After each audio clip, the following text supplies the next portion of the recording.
Hello friends, my name is Ankit and welcome back to our channel Think Business.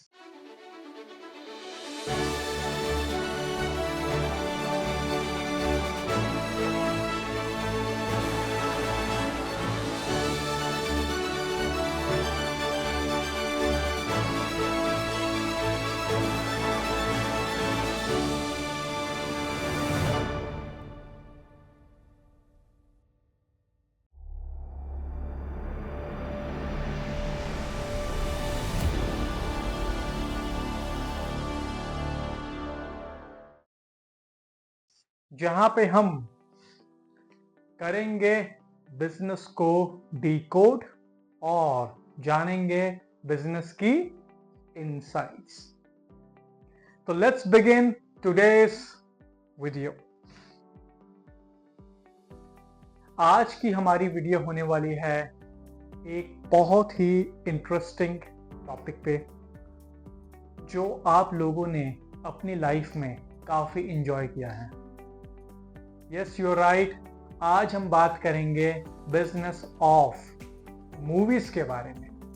Movies का business कैसे work करता है, क्या क्या उसमें कॉस्ट होती है, क्या रेवेन्यू होते हैं और कैसे उस बिजनेस से प्रॉफिट कमाया जा सकता है। तो लेट्स बिगिन। किसी भी बिजनेस को समझने से पहले, जानने से पहले हमें उसका जर्नी देखना बहुत इंपॉर्टेंट है। और बोलो अच्छा है, मतलब सब ठीक ठाक है, वेरी गुड। कि वो बिजनेस किस जर्नी से गुजरता है। अब मैं मूवीज की अगर बात करूं तो मूवी बिजनेस में मूवी की शुरुआत से लेकर मूवी के रिलीज तक काफी स्टेप्स आते हैं। लेट्स नोट डाउन कौन से स्टेप्स आते हैं। पहला स्टेज तो किसी भी मूवी मेकिंग में आता है वो होता है प्री प्रोडक्शन फेज। देखिए, जब भी हम कोई मूवी प्लान करते हैं, मूवी एकदम से हम शूटिंग स्टार्ट नहीं करते। उस मूवी की शूटिंग से पहले हमें उसकी स्टोरी लिखनी होती है, उसके लिए हमें राइटर्स चाहिए होते हैं, हमें मूवी की लोकेशंस फाइनलाइज करनी होती है, हमें मूवी के जो एक्टर्स हैं वो फाइनलाइज करने होते हैं। तो this comes under the pre production phase. You can mention writing are all finalized in pre-production phase। जब ये स्टेज हो जाती है, जब मूवी की स्क्रिप्ट तैयार हो जाती है, हमें पता है लोकेशंस हमारे पास है, even financing comes under pre production phase. We have to arrange the finance to shoot the movie. जब हमारे पास ये सब चीजें तैयार होगी तो हम नेक्स्ट स्टेप पे मूव करते हैं, दैट इज शूटिंग, जो उसको हम बोलते हैं प्रोडक्शन फेज। इसमें मूवी का शूट किया जाता है।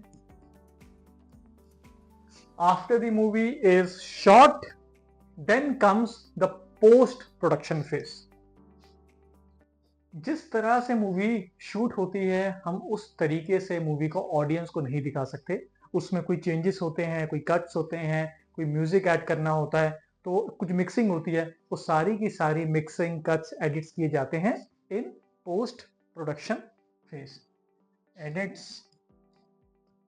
पोस्ट प्रोडक्शन के बाद हमारे पास मूवी का प्रिंट तैयार हो जाता है जो हम ऑडियंसेस को दिखा सकते हैं। उसके बाद समय आता है मूवी रिलीज करने का। थिएटर में, टीवी में, ओटीटी पे, कहीं भी आपको रिलीज करनी है, then comes the release phase. और इसी स्टेज में हम ऑडियंसेस को वो मूवी को देखने का मौका मिलता है इन रिलीज फेज। तो मूवी जर्नी के बारे में 4 मेन फेजेस हैं। प्री प्रोडक्शन, जिसमें राइटिंग, लोकेशन स्काउटिंग, एक्टर्स और फाइनेंसिंग अरेंज किया जाएगा। प्रोडक्शन, जहां पे एक्चुअल लोकेशंस पे जाके एक्टर्स के साथ शूटिंग की जाएगी। पोस्ट प्रोडक्शन, जहां पे जो हमने शूट किया है उसको एडिट और मिक्स किया जाएगा। एंड रिलीज, जब वो मूवी हम देख पाएंगे। तो ये 4 स्टेजेस को याद रखिएगा, ये आने अगले स्टेज में ये काम आएगा। समझ में आ गया क्या। ये तो हुआ मूवी की क्या क्या स्टेजेस होती हैं। पर बिजनेस आपको भी पता है, बिजनेस इज बेसिकली जो हमने पैसा कमाया माइनस जो हमने पैसा खर्च किया। जो सारी आपको मैंने स्टेज बताई, सब पे पैसा खर्च किया जाता है। और जो लास्ट स्टेज थी रिलीज की, इस पे पैसा आता है from theatres, from other streams, यहाँ पे पैसा हमारा बनता है। तो अब बात करते हैं क्या क्या रेवेन्यू स्ट्रीम्स होते हैं और क्या क्या मूवी के खर्चे होते हैं। Let's talk about business here. जैसे आपको मैंने बताया, बिजनेस इज अबाउट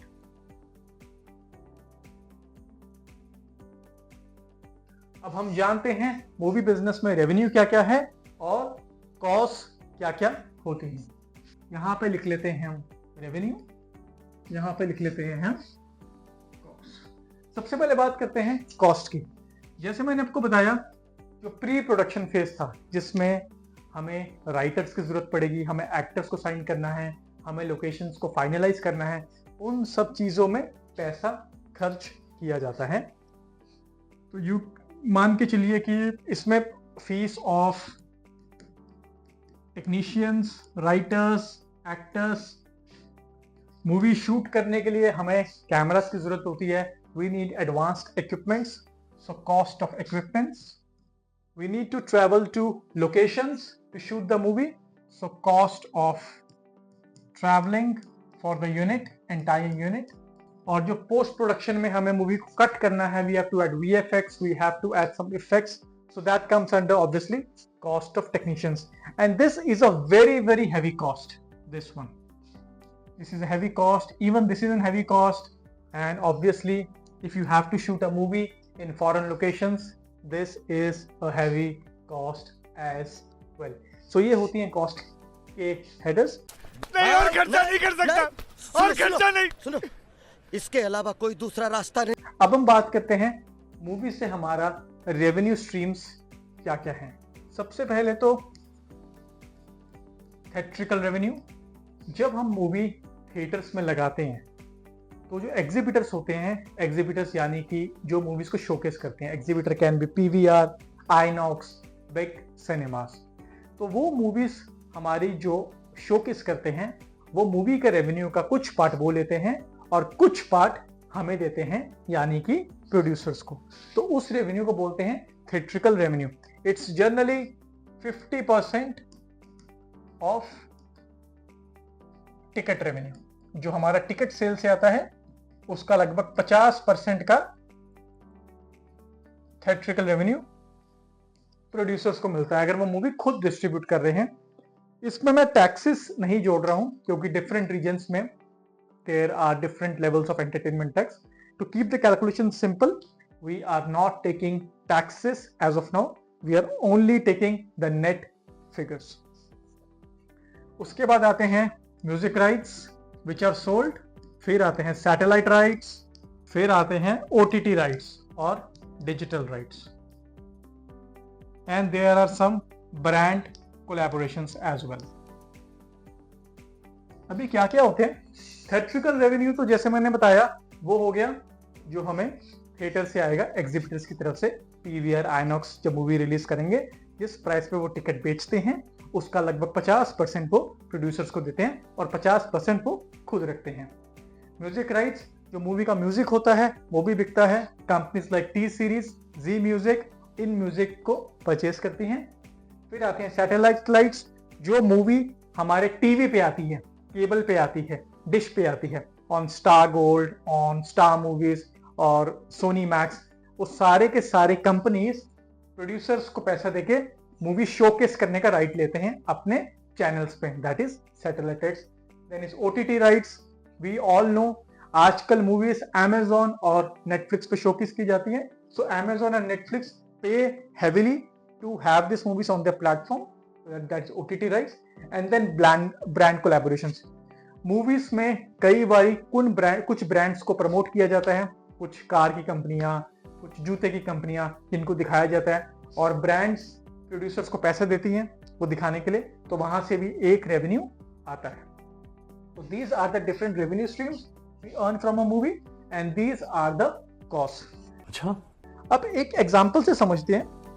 कि कॉस्ट और रेवेन्यू कैसे वर्क करता है. Let's take an example of movie Singham again.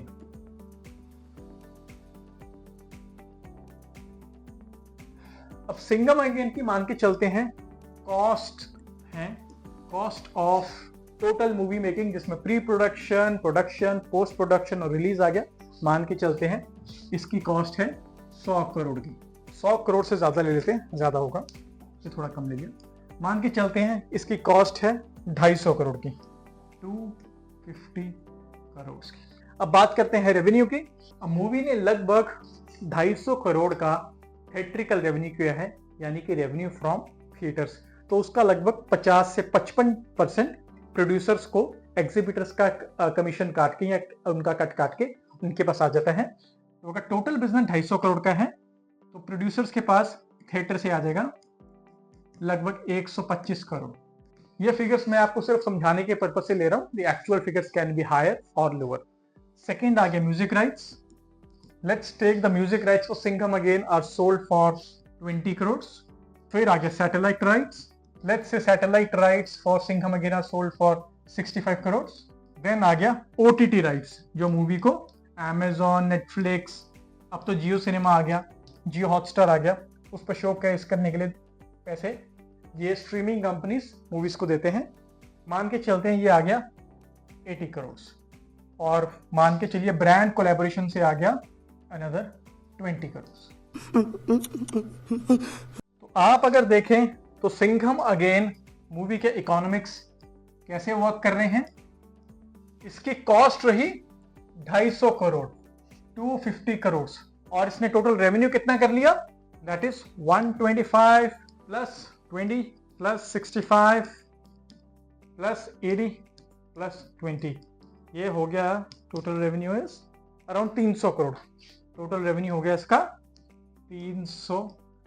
Singham again ने रेवेन्यू किया 300 करोड़ का और कॉस्ट हुई 250 करोड़ की. तो सिंघम अगेन का जो प्रोड्यूसर्स को नेट बचा after deducting every fees of technicians, actors and everything, producers को जो बचा that is profit of 50 crore. This is how the economics of a movie works.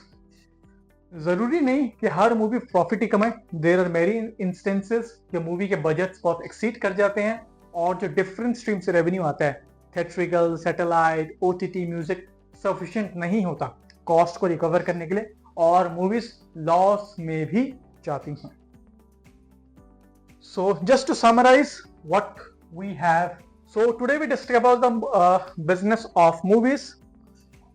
इसकी जर्नी होती है पहले प्री प्रोडक्शन, जिसमें राइटिंग, लोकेशन स्काउटिंग, एक्टर्स, फिर प्रोडक्शन आता है जिसमें शूट होता है, फिर post production and then release. This the journey of a movie.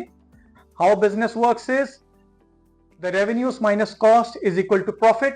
Cost है fees of technicians, actors, writers, cost of equipments, the camera and the other equipments which we hire, the cost of traveling, the hotels which we have, and the revenue streams are theatrical revenue जो मैंने आपको बताया, जो theatre से आएगा, music rights जो music बेच के, satellite rights, OTT rights and brand collaborations.